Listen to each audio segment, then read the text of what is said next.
12 y 13. Amén. Amén. Mas a todos los que le recibieron, a los que creen en su nombre, les dio potestad de ser hechos hijos de Dios, los cuales no son engendrados de sangre, ni de voluntad de carne, ni de voluntad de varón, sino de Dios.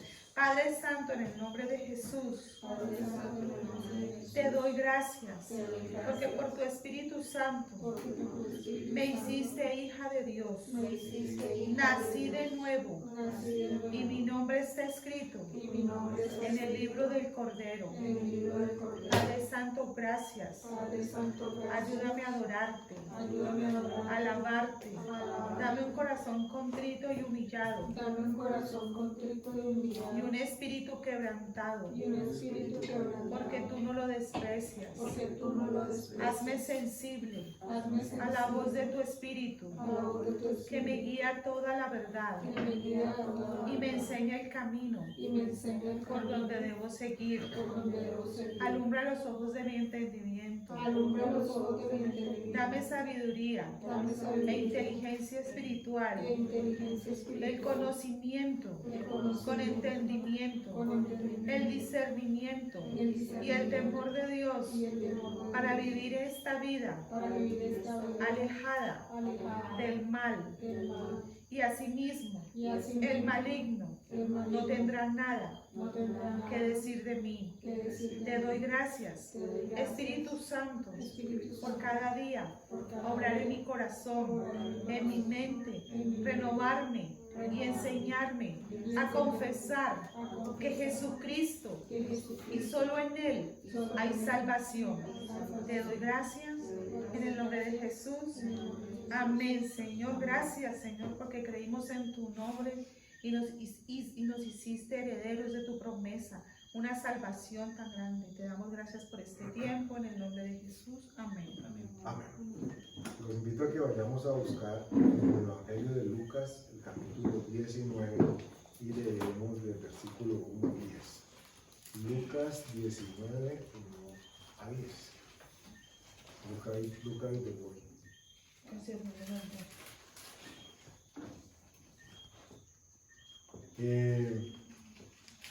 Vamos a mencionar, o vamos a leer, de hecho, el pasaje completo.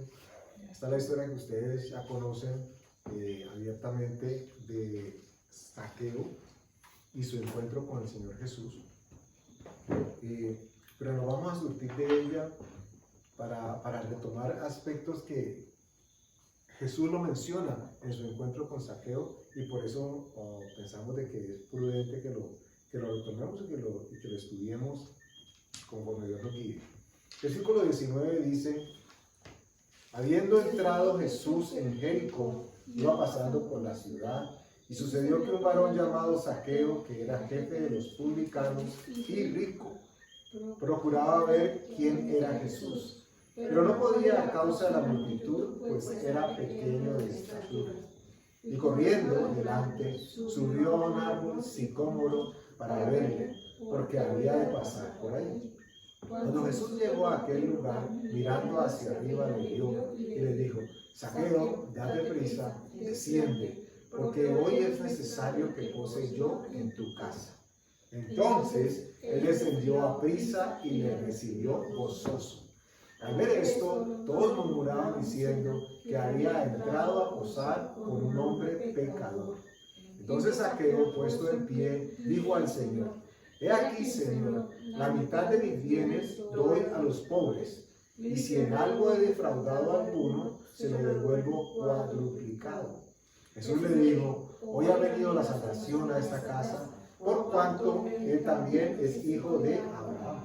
Porque el Hijo del Hombre vino a buscar y a salvar lo que se había perdido. Este en realidad es el versículo con el que vamos a iniciar, o el que vamos a centrar el mensaje. Las palabras con que Jesús relata cómo fue su encuentro con Zaqueo. Y termina diciendo de manera abierta es que el Hijo del Hombre vino a buscar lo que se había perdido.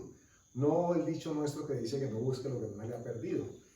A Jesús, al contrario, andaba en búsqueda de aquello que se había perdido. Y Zaqueo era pues un ejemplo manifiesto de esta circunstancia. Pero miremos un poco quién era Zaqueo, según la descripción que nos está diciendo. Dice que era no solamente publicano, y recordarán qué es lo que era un publicano, ¿se acuerdan? El que era cobrador de impuestos. Cobrador de impuestos. ¿Y qué característica tenía el cobrador de impuestos? Pues era judío, pero recaudaba los impuestos de los judíos para pagarle a los romanos. De lo demás se conocen como Ok, pilatos. ¿y qué más hemos aprendido acerca de ese puesto? Que dicen los historiadores que era un puesto que se, ¿cómo se dice cuando se oferta? ¿Licitado? No. ¿Iniciado? Cuando hay una... No. Cuando se empiezan a hacer ofertas y el que más, una subasta. Era casi que un puesto subastado. ¿En qué sentido? Que la persona que más dinero ofrecía por el puesto, eso dicen algunos historiadores, era a la que se le entregaba el cargo. Entonces ahí no era meritocracia, ahí era el billete que tiene es el que manda. Pero ojo, ellos estaban dispuestos a invertir la suma que fuera, de esto hemos hablado creo, porque lo que iban a recuperar era gigante, era el que iba a cobrar los impuestos. Tan es así que Zaqueo dice algo que demuestra que verdaderamente hubo conversión en su corazón, porque se desprendió de ese Dios y dinero, que la semana pasada hablábamos, ¿cierto? Que para que el amor al dinero es el principio de todos los males. Y que da cuenta de que una verdadera conversión y de que tiene un encuentro con el Señor Jesús, así fuese de lejos, pero la sola mirada de Jesús lo derritió, lo convirtió. Que llega y dice, yo voy a dar la mitad de lo que tengo a los pobres, y si he defraudado a alguien, hasta 4 veces. Y esto es poderosísimo porque imagínense a alguien que ha dedicado su vida a amontonar dinero, como sea, a través del sufrimiento ajeno, pero si los demás me dan dinero, para mí mejor. Y este personaje llega y dice, yo le devuelvo hasta 4 veces. Y uno puede imaginar un ejemplo de alguien que se hubiese visto afectado por saqueo. Lo saquearon, le pidieron quién sabe cuánto por los impuestos y Zaqueo se guardaba su parte. Y esta persona tal vez en algún momento pudo haber dicho, uy, qué mala suerte la mía, que era lo que he hecho, maté a un cura, decía antes la gente, ¿no? Maté a un cura, bueno, en fin. Un gato negro le pasó y la escalera le cayó encima, mejor dicho, todas las cosas malas.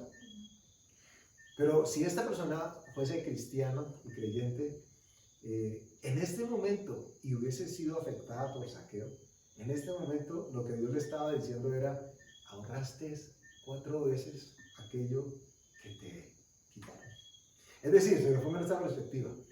Si él tenía que pagar 100,000 pesos, pero le cobraron 1,000,000, era muy seguro que en esa época manejaran ese tema. No los pesos, pero sí las proporciones. Y dice la escritura que si esa persona fue afectada, Zaqueo estaba dispuesto a darle hasta 4 veces lo que le habían quitado. O sea que un ahorrito de 4 millones era importante, era interesante. O sea que había o valía la pena darle la gloria a Dios, porque Dios vino a buscar lo que se había perdido.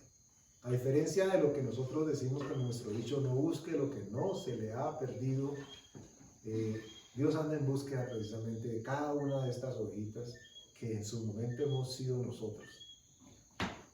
Y tal vez de pronto ustedes puedan repasar un tanto el momento de su conversión, el momento en el que establecieron la relación estrecha con Dios o en el que tomaron la decisión de hacerlo. Porque puede ser que no nos dimos cuenta, pero hubo un momento en que dijimos, yo quiero jugármela con Dios. Y en ese momento nosotros empezamos a formar parte de ese rebaño de parte de Dios, en la cual Él nos ubica a nosotros como dignos de buscarnos. Y no dignos por lo que nosotros hayamos hecho, es porque formamos parte de su reino. Entonces hoy vamos a estar hablando acerca precisamente de qué era lo que se había perdido. Entonces cuando Jesús cierra este pasaje, y recuerden que Jesús fue señalado, ¿no? Ay, tan picado de santo y y de milagrero y no sabe con quién es que está metido. Si Zaqueo es tremendo pillo, y lo era. ¿Y será que es que dentro del pillaje y dentro de la gente mala no hay personas que tienen un corazón o que han sido llamados y que han sido escogidos para salvación? Por supuesto. Nosotros somos fiel testimonio de eso. Porque uno podrá decir, no, pues que yo no ni mataba, ni robaba, ni nada. Pero lo que hacía lo alejaba de Dios.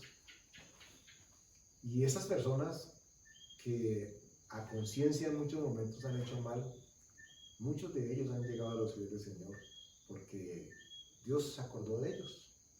Ellos llegó un momento en que dijeron, me rindo, ya no peleo más con Dios, quiero unirme a su ejército.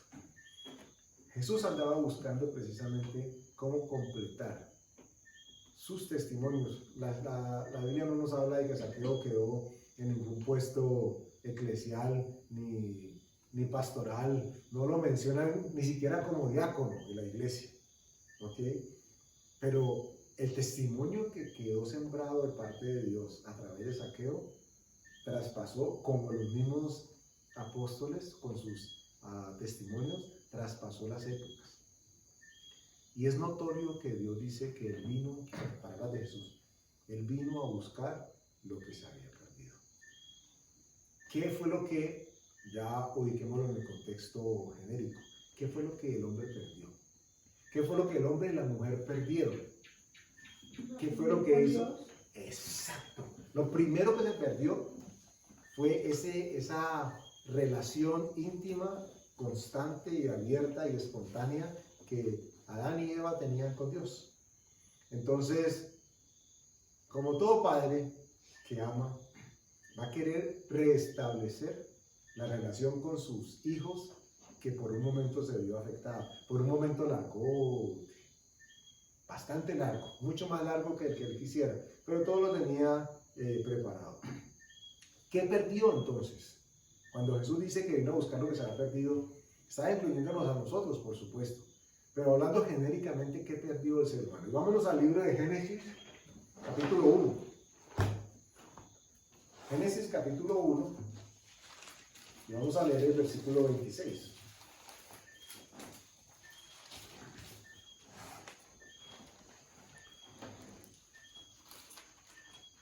¿Amén?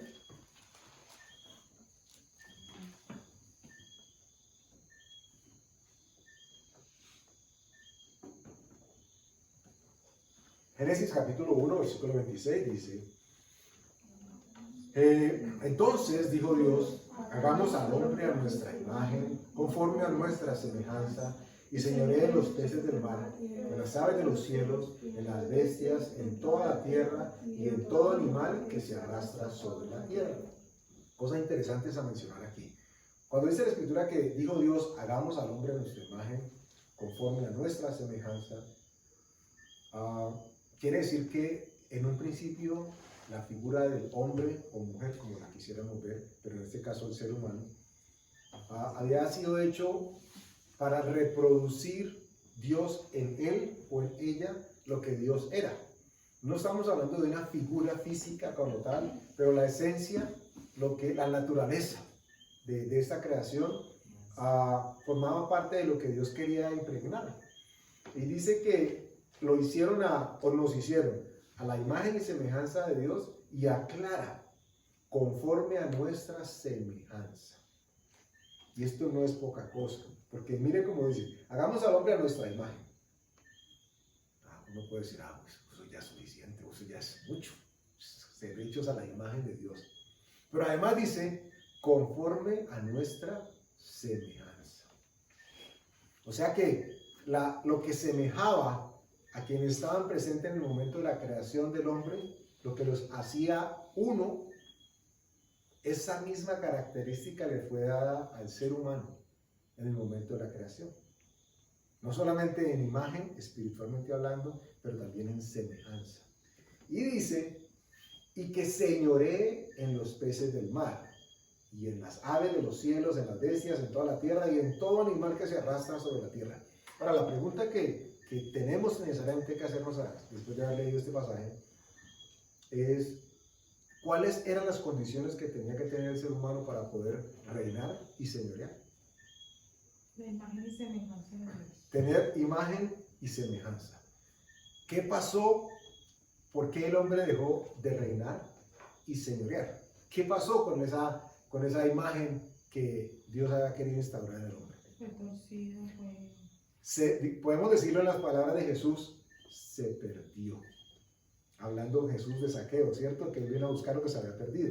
Andresito, cuando él dice nuestra, ¿él está hablando de él y Jesús o...? La pregunta es totalmente válida, en muchos casos polémica, pero es bíblica. La respuesta habla en plural. ¿Ok? Entonces, no podemos decir que ahí estaba el querubín, no podemos decir que ahí estaba el arlequín, no podemos decir que ahí estaba cualquiera de los ¿Quiénes estaban en el principio? Juan 1.1 nos dice que en el principio estaba el verbo y el verbo era con Dios y el verbo era Dios. ¿Cierto? Y dice Génesis 1 en el versículo 1 que el Espíritu de Dios se movía sobre las aguas.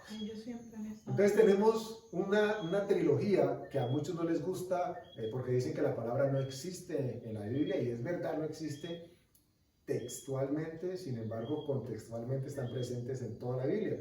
Me refiero a la palabra Trinidad. ¿Cierto? A muchos no les gusta. Es más, dicen que esto es algo... idolatría. Es idolatría, pero dan un término... Como una herejía. Como si fuese una herejía. Porque es hablar de tres dioses.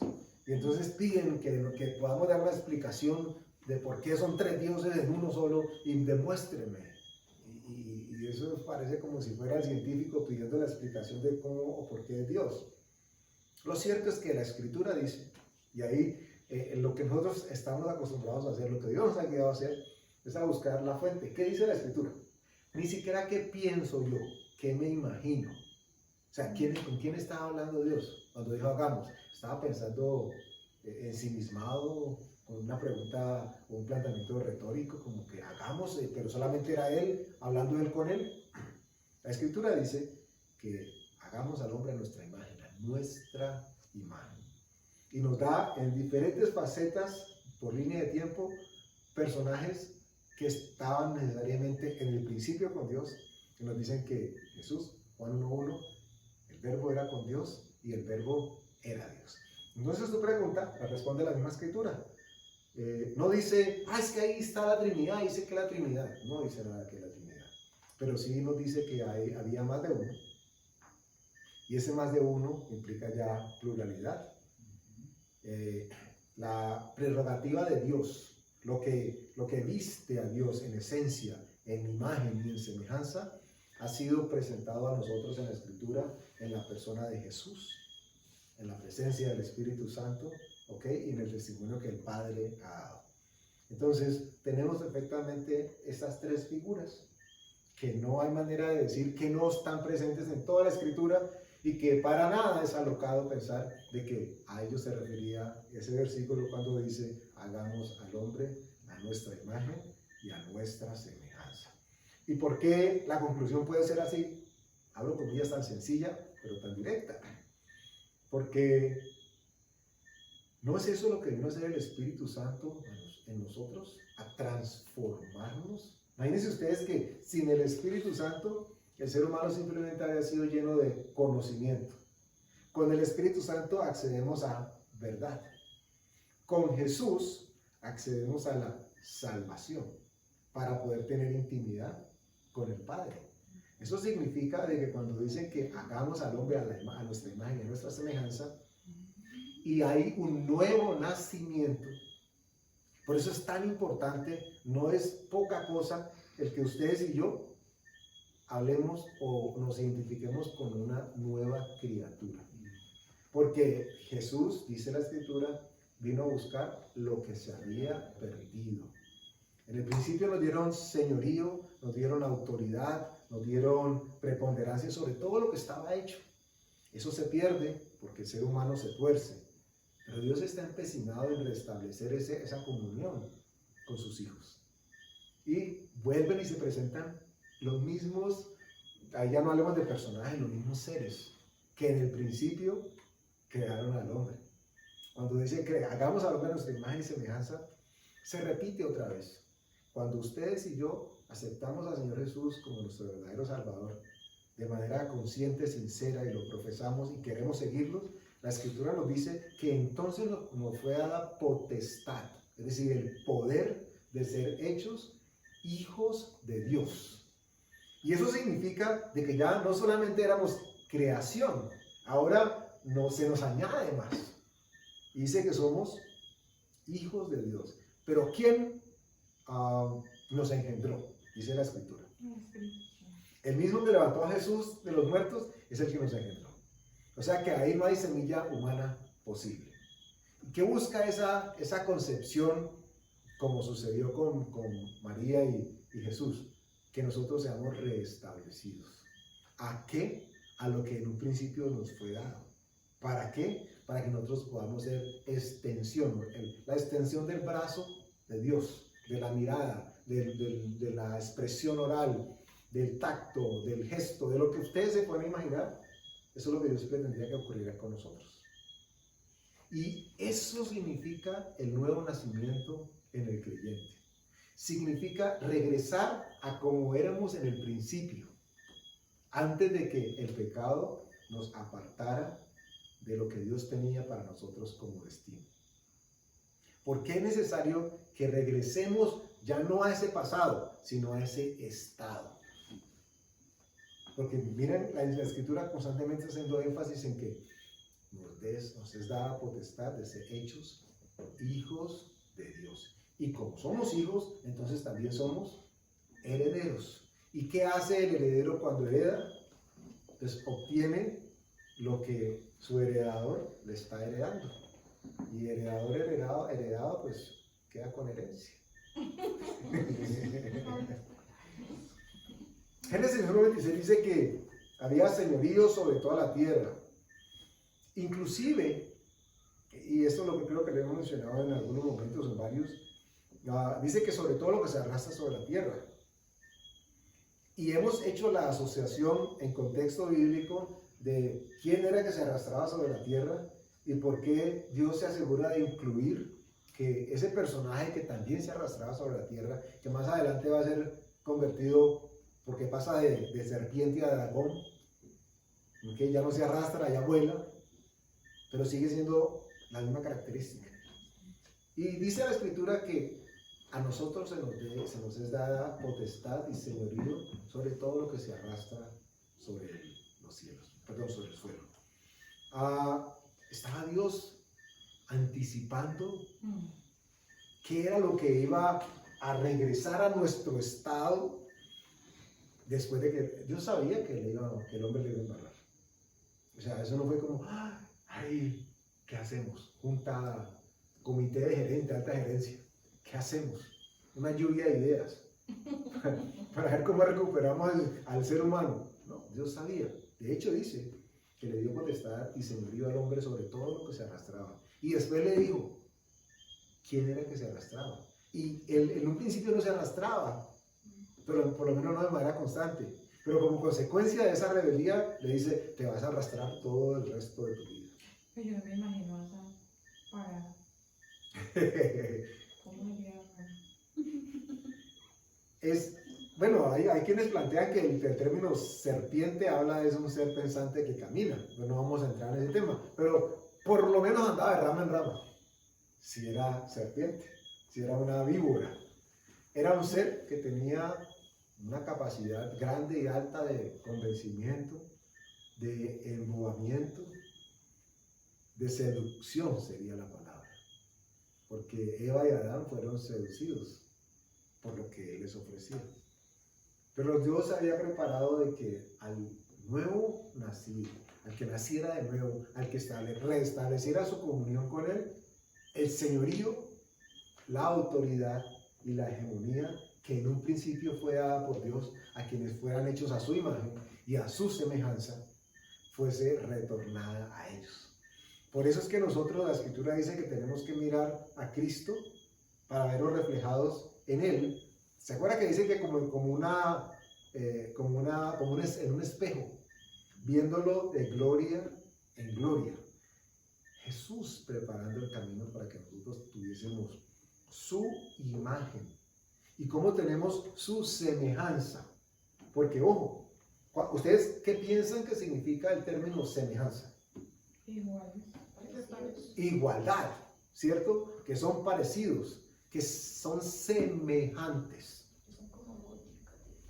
Tienen las mismas características el uno y el otro. Eso es una descripción perfecta, sencilla pero perfecta, de lo que sería la Trinidad. La manifestación del Padre, la manifestación del Espíritu Santo y la manifestación del Hijo establecen una comunión perfecta y semejante. Es decir, que los tres tienen la misma característica, tienen los mismos, digamos así, poderes, los mismos, lo que sea, lo mismo, porque hay semejanza. Y esa semejanza se perdió cuando el hombre se revela. Pero Dios está empecinado en que se recupere. Entonces, cuando nosotros nacemos de nuevo, estamos recuperando, espiritualmente hablando, el estado en que nos encontrábamos antes de la caída. Que fue lo que Dios quiso que sucediera en el principio. Dice que Génesis 3:14. Vamos a Génesis 3:14.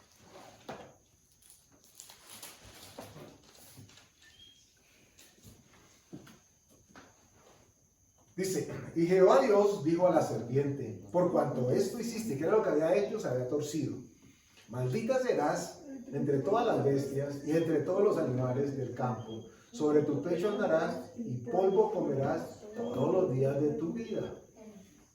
Esto fue la sentencia de Dios contra la serpiente. Pero ¿qué había dicho Dios antes al hombre? Que iba a enseñorearse de todo lo que se arrastrara por el piso.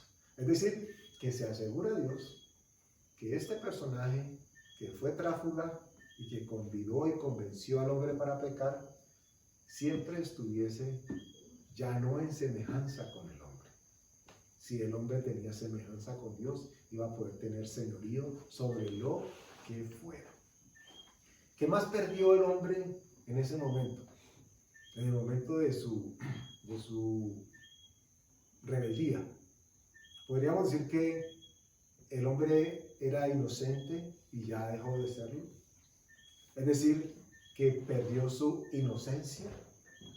No ocurre eso en el caminar diario de cualquier ser humano que en estos momentos esté viviendo y caminando por este mundo. Su inocencia es la que siempre está siendo amenazada.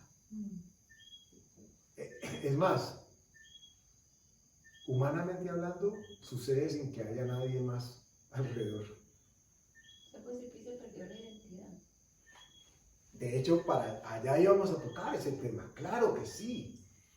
Si el hombre no sabe que tiene semejanza, si el hombre no sabe que tiene imagen referente para que pueda decir, es que yo soy como él, o yo soy como... Si el hombre no tiene esa prerrogativa, no sabe quién es. Por eso lo que el enemigo se ha empeñado es en dañar esa imagen y semejanza. Por eso vienen los pecados que están en el cuerpo, ¿no? Que hablamos de estos días. Eso forma parte de... Porque, a ver, cuando una persona violenta su cuerpo, y cuando dice violenta es que tiene una relación íntima con un hombre y una mujer, ahorita peor, pues, es dañar más la imagen y semejanza de Dios. Lo que hay allí es una transgresión sobre el propio cuerpo, porque el Señor dejó establecido el matrimonio. Por eso la fornicación y el adulterio es abominable delante de Dios, es abominable. Entonces, al dañar esa semejanza, lo que hace es que viene una conciencia de pecado, entonces se aleja y dice, no, nos tenemos que casar. O se le endurece el corazón y sigue entonces ya con esta, mañana se acuesta con la otra, mañana... Eso es lo que está pasando ahora con los muchachos. Una total denigración de la semejanza de Dios. pero empieza con su propio cuerpo porque no sabe quién es, porque no sabe que tiene la imagen de Dios allí. Entonces es muy grave y siempre no, es de esa manera que empieza la alteración de esa imagen y semejanza de Dios. De hecho, y esto es totalmente paradójico porque puede que suceda aún dentro de las casas o de las congregaciones cristianas, como la identidad del ser humano como mujer o como hombre está tan amenazada, parece que hay momentos en los que hay júbilo en la casa cuando se dan cuenta de que el niño cristiano que está guardándose para Dios o la niña cristiana que está guardándose para Dios tiene novio. Entonces, en algunos casos dicen, ay, siquiera no salió gay. Ay, qué bueno que le gustan los niños. Ay, qué bueno que le gustan las niñas.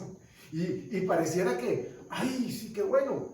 Y créanme, en medio de la zozobra que hay, eso es una bendición gigantesca, porque lo que mediáticamente quieren permear a los niños y a las niñas es de que no existe semejanza. No hay semejanza. Es más, son tan antisemejantes que precisamente se busca es esa fusión entre dos cosas que no deberían ser semejantes. Hablo en términos de unión o identidad de género. En estos días nos contaba alguien que, Olguita lo mencionó, creo que después de que acabamos uno de los mensajes, ustedes recordarán, el sábado que la señora a su hijo le dijeron de 7 años que esto todavía era muy temprano para que decidiera si era hombre o si era mujer. Y la señora se embejucó, como decimos en Cali, y salió corriendo y le dijo hasta cuál era el número de la lápida que le iban a poner a la maestra. Porque es que no estamos hablando de lo que va a suceder en el futuro. Estamos hablando de lo que está pasando. Y en ese caso, gloria a Dios que la señora se dio cuenta, y seguramente ni cristiana era. Pero tan amenazado está la semejanza que Dios dejó para nosotros, que entonces hay alegría. Ay, qué bueno que le gustan los niños, si es niña. Uy, tiene novia. Ay, como que corriera un fresquito. O uno está en la calle y ve una pareja y se está besando y digo, uy, yo he sido, miren ustedes a qué punto culturalmente y socialmente nos han querido llevar. Porque nosotros caminamos a veces por la calle o el centro comercial y el término que utilizamos es están sospechosos. O entran bajo sospecha. ¿Ok? Porque hay sospecha. Entonces, cuando uno ve que está la pareja, como debe ser hombre y mujer, como que, bueno, no están haciendo lo correcto, porque Dios dice que tenemos que guardarnos y esperar, ¿cierto? Bueno, siento que no están haciendo lo correcto si es que están haciendo algo incorrecto. Pero viene un momento en que uno dice, wow, Dios, pero en medio de lo que está pasando, qué bendición que todavía el niño le guste a la niña y a la niña le guste el niño. Porque estamos manejando los cánones de la semejanza que Dios estableció entre el hombre y la mujer. El hombre es el que debe estar con la mujer o la mujer con el hombre y no esa basura que nos quieren decir mediáticamente que es totalmente, debe ser respetable. Andresito, lo que pasa es que eso es algo que se ha ido metiendo de una manera tan sutil y tan sutil y tan sutil que uno cuando menos piensa, uno da cuenta que, por ejemplo, a mí me pasó con Laura Sofía desde hace por ahí unos 2 años, que eso me pasaba, ¿no? O sea, llegaba a un sitio y uno ver 2 niñas y entonces, estas niñas están como sospechosas.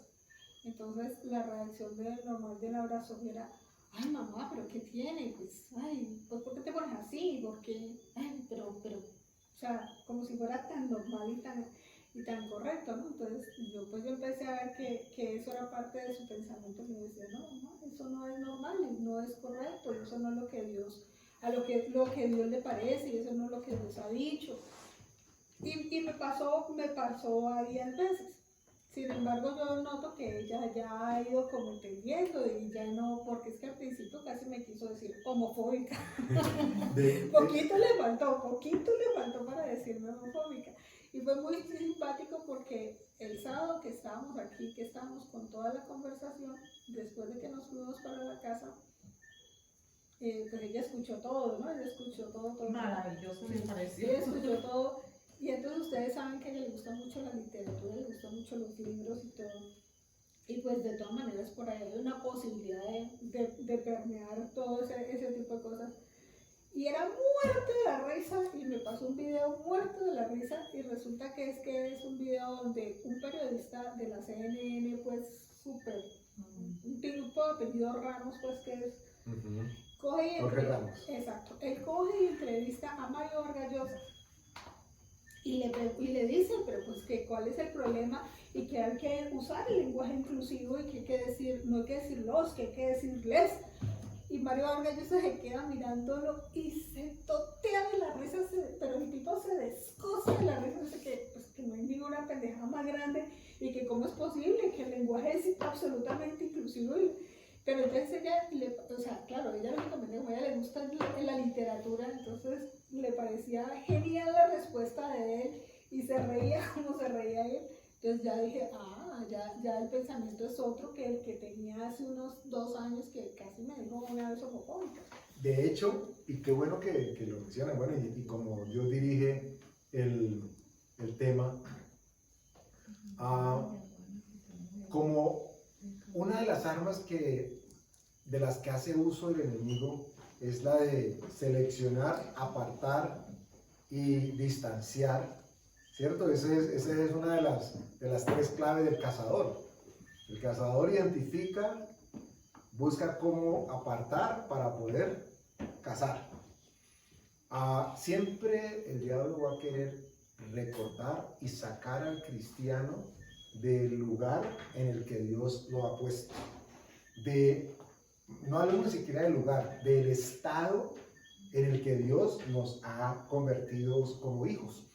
Cuando el diablo tiene posibilidad de permear, cuando la figura del creyente no está sumergida o inmersa dentro de lo que su espacio debería ser, dentro de lo que su día a día como identidad de parte de Dios debería tener. Entonces, cuando esa identidad se ve menoscabada y se ve distorsionada, es como si estuviera sacando a este personaje de su entorno en el cual Dios le dice, tú eres hijo o hija, y ahora entonces lo saca a un lado. Porque miren ustedes, los niños y las niñas en este momento, donde todo es tan tecnológico, donde todo está en red social, donde todo, en muchos casos, gracias a Dios, Dios nos guarda y guarda a nuestros hijos, que hacen uso de las redes sociales, pero no viven por las redes sociales. No sienten por lo que las redes sociales les dicen. Hablo de nuestros hijos creyentes, porque tienen en casa un peso, o más bien un contrapeso, que ha sido, exacto, que ha sido puesto por Dios. Por eso es necesario hablar, como decía Patricia, porque miren, si no hablamos nosotros en casa, van a hablar en los colegios, en las universidades o en las redes sociales. Y lo que ellos van a decir, a no ser que estén en una de esas relacionadas con Dios, y aún así, cuidado porque hay algunas bien torcidas, Sí. lo que van a escuchar no es nada alentador ni nada que los va a dirigir acerca de Dios. ¿Y por qué menciono el tema de redes sociales? Porque han metido mediáticamente a los muchachos, a los jóvenes y aún ahora a los adultos en el tema de si me gusta o no me gusta. Y muchos viven posteando para esperar tener likes, o para esperar tener vistas, o para esperar tener comentarios. Y hay algunos que su día se vuelve miserable si no tienen las visitas, las vistas, los likes, los seguidores que esperarían tener. Y a propósito de esos seguidores, retomando al tema de la homofobia, abro comillas, como se está ventilando tanto el tema de la inclusión, entonces ahora parece que es imposible tener una opinión propia, así sea distinta o diferente a los demás. Cuando en últimas, en el discurso lo que ellos buscan es eso, es que les permitan tener identidad, pero los demás no. Y cualquiera que se oponga a lo que ellos plantean como la inclusión, entonces es víctima de señalamiento. Y lo sé, y digo por experiencia porque trabajamos con muchachos. A nadie, a ninguno de ellos les gusta, les sonaría de que en redes sociales digan que es un homofóbico. Porque eso es una palabra que en este momento busca y se abre campo por todos lados. Entonces, alguien que diga, a mí no me parece, no es de Dios, no es como Dios lo ha dicho, es contra natura, inmediatamente es señalado o señalada como homofóbico. Y ustedes y yo tenemos que tener algo muy claro. Si tenemos la posibilidad, de hecho legalmente, en la democracia que vivimos se nos permite poder expresarnos con libertad de lo que pensamos. Acertado o equivocado, no es eso lo que está en discusión. Lo que se nos permite es poder expresarnos con libertad.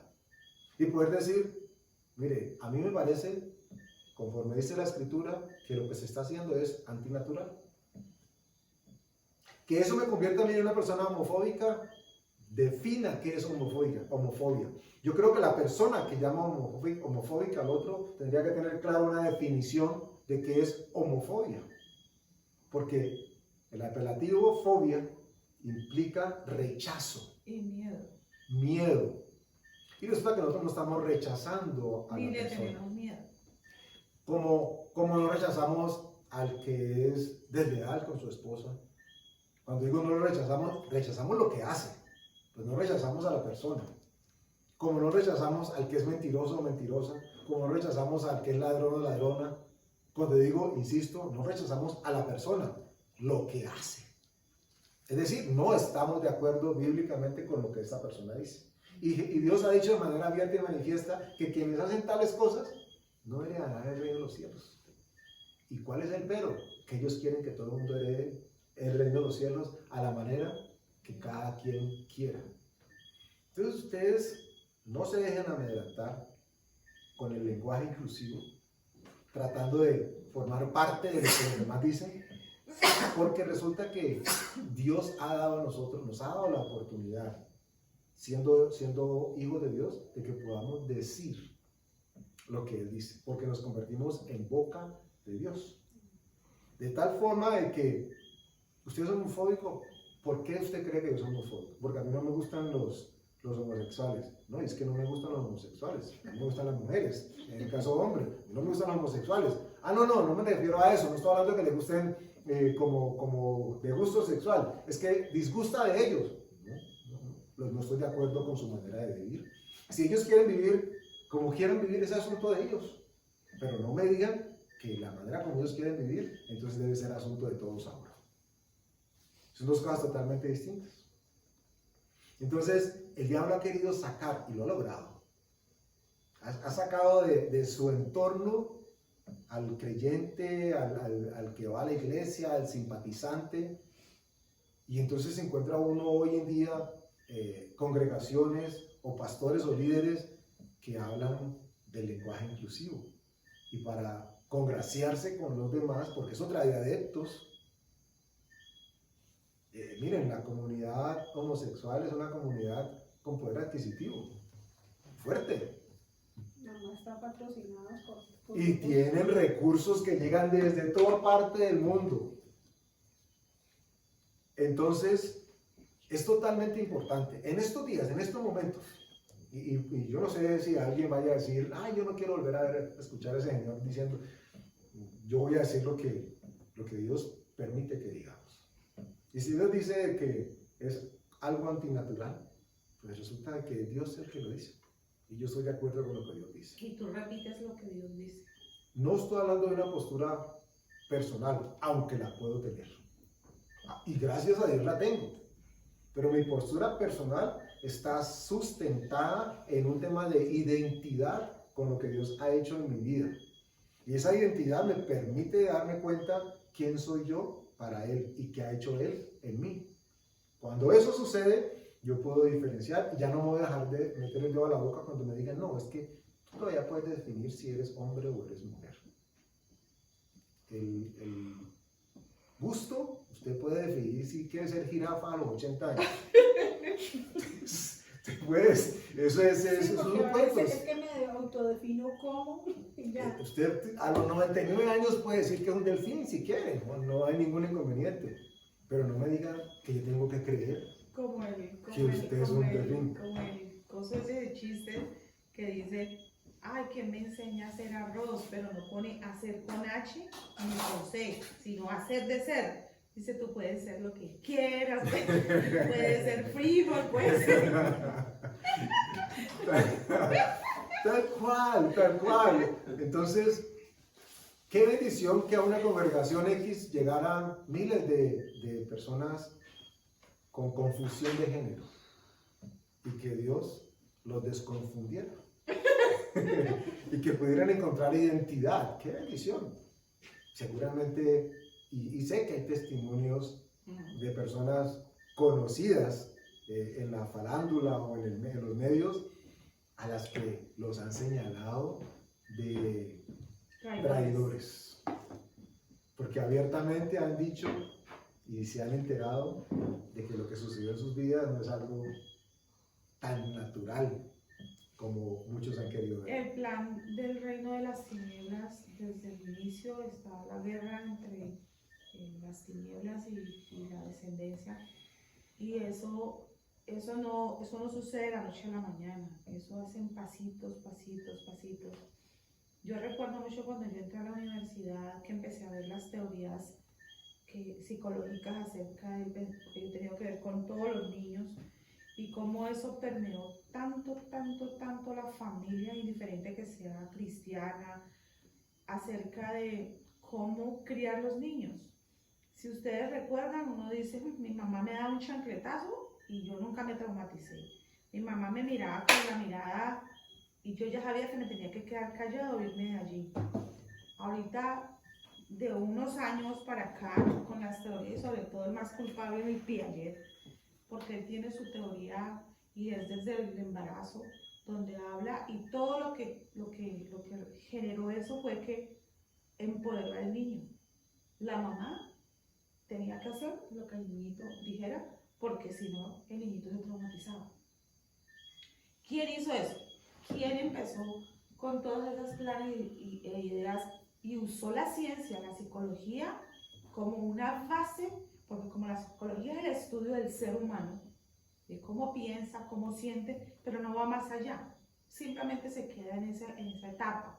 Entonces, al empezar a permear esta parte de la ciencia, pues imagínense, eso fue novedoso, y la gente como en los griegos que querían nuevas ideas, nuevos pensamientos, nuevas cosas, y yo era una participante de esa, porque a mí, yo desde chiquitica, siempre me tuve una inclinación por las cosas de la psicología. Y Dios que me guardó, porque eso es contaminante, muy contaminante, y lo digo públicamente, es contaminante. Empezando que la persona que estudia psicología tiene que renunciar a muchas cosas de ella misma. Entonces, el diablo por ahí se metió y se metió y se metió. Y mire a tal punto que usted sabe que si le dice algo o se atreve a darle un golpe al muchachito, llama a la policía y avienta a la mamá, ¿verdad? En la época de nosotros, la mamá le podía dar uno contra el mundo. Tenía rabia y El odio. chancleta era un boomerang. Sí. Se tiraba así y le pegaba a todos los 7 cachetones que estaban por ahí y regresaba a la mamá otra vez. Y a ver quién quiere más. Imagínense, entonces, el diablo que usó esa estrategia y se fue metiendo, ¿y qué quiere él? Destruir la familia. Porque la familia es la base fundamental de la sociedad, y al distorsionar la mente de los peladitos tan chiquitos, pues ¿qué crecen? Sintiéndose de niña y ella sintiéndose de niño. Entonces, de hecho, el hombre quedó desorientado. Dianita decía ahora algo de identidad. Una persona sin identidad está desorientado o desorientada. No hay manera de que se oriente si no tiene identidad. Por eso hablan de la identidad, pero la identidad puede variar. Una persona puede sentir gato hoy y mañana quiere ser jirafa. ¿Okay? Y hay que tratarlo como tal porque tiene su derecho. Pues es que tenemos que comprar comida de jirafa, pues, para que cuando llegue alguien que Y sienta también, jirafa, coma jirafa. y también está relacionado mucho, porque fue naciendo una generación de mamás y papás muy débiles, si ustedes notan, eran mamás solas y mamás débiles en su parte emocional, con una cantidad de trabas en su mente y en su corazón, donde se produjeron unos varones, hombres, pero niñas, porque ella lo volvió su marido, sin tener una vida sexual, siendo atrevida, no pienso en eso, a lo mejor sea posible eso. Pero entonces hay una debilidad y las niñas sin papá también, entonces esas niñas son esas niñas que son capaces de dejarse violentar por un hombre, dejarse tratar mal o empiezan a tratarse mal, porque es que no hay una identidad. Y una identidad no solamente es que yo soy mujer y usted es hombre, es como yo como mujer tengo un valor delante de Dios y tengo que respetar y hacerme respetar. Todo eso se ha perdido porque se viene con una cantidad de falencias que fueron dadas en su casa. De hecho, vamos cerrando por hoy, porque el tema nos puede extender muchísimo más. Cuando Jesús dijo de Zaqueo, o dijo a Zaqueo que había venido a buscar lo que se había perdido, ustedes recordarán que les mencioné las circunstancias en las que se da el llamamiento de Zaqueo. Y lo que Zaqueo dijo da muestra de que hubo arrepentimiento de lo que antes hacía. Es decir, que tuvo que reacomodar su rumbo para caminar de acuerdo a como Dios ahora quería que caminara. Entonces, Zaqueo viene al Señor y, ay, sí, Señor, tan lindo tú, pues yo sí quiero seguir robando otro ratico. Déjame tener algo más de publicano, de jefe publicano, yo cuadro caja y luego te sigo. Como el joven rico. Como el joven rico, pero no, Zaqueo se da cuenta de que tiene que reestructurar su camino de acuerdo a lo que Dios le dice y es eso lo que hace. Entonces una persona que tuviese problemas con su identidad o problemas con su comportamiento, cuando tiene un encuentro con Dios, lo que tiene que suceder en la vida de esa persona es que restaura buscando, porque recuerden, el nuevo nacimiento trae imagen y trae semejanza. Esto es muy importante. El nuevo nacimiento trae imagen y trae semejanza. Regresamos al estado original que Dios quería de nosotros. Entonces, cuando una persona que está caminando torcida tiene ahora imagen y tiene semejanza, ¿qué es lo que va a pasar? Lo que le pasó a Zaqueo. Hasta 4 veces doy. ¿Aquí quién dice? Por favor, no van a hacer mucha bulla. Pero hasta 4 veces devuelvo si los agravié. Y él sabía que había agraviado a Dios. Y para que él pudiese tomar la decisión de rendirse ante su Dios bolsillo, el Dios dinero, significa de que él entendió que tenía un llamado de parte de Dios y que tenía que dejar de caminar de la manera que hasta ese momento había caminado. Entonces, la persona que tiene su confusión de género o que tiene su problema en casa, con su esposa, con su esposo, tiene un encuentro con Dios, si es verdadero, tiene imagen y tiene semejanza. Y eso va a hacer que tenga identidad. Entonces va a ser, uy, yo hacía antes esto, pero eso no está bien delante de Dios. Y seguramente se le va a chispotear, como decía el filósofo mexicano. Se le va a chispotear en algún momento, porque somos humanos. Pero su esencia, su deseo, sus ganas, dice la Escritura, ya no va a ser de querer pecar. Ya no va a practicar aquellas cosas que antes. Su llamado almático le va a decir, sigue, sigue, sigue. Pero su imagen y su semejanza con Dios le va a decir, ¿qué haces? Y es eso lo que quieren coartarnos, es eso lo que quieren decir que no es. Ahora quieren decirte que eres tú, contigo, y tú solito, y tú decides, porque no hay Dios. Cuando Dios llega a la vida de una persona, hay cambio. Por lo menos hay necesidad de cambio. Por lo menos hay intención de cambio. Porque el enemigo va a seguir tirando dardos, eso lo sabemos. Pero hay imagen y hay semejanza. Y eso hace de que regresemos a ser tratados y considerados hijos de Dios. Amén. Padre, te damos gracias por tu palabra, Señor. Permite que no solamente llegue a nuestros corazones y a nuestras mentes, pero tú tienes alguna persona que seguramente necesita escuchar de eso. todavía no lo sabe, lo encontrará más adelante, Señor.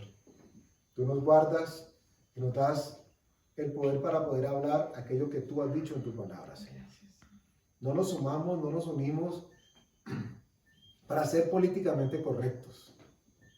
Porque antes que ser políticamente correctos, necesitamos, queremos, anhelamos ser bíblicamente acertados, Señor. Amén. Tu Espíritu Santo nos lleva a conocer toda verdad.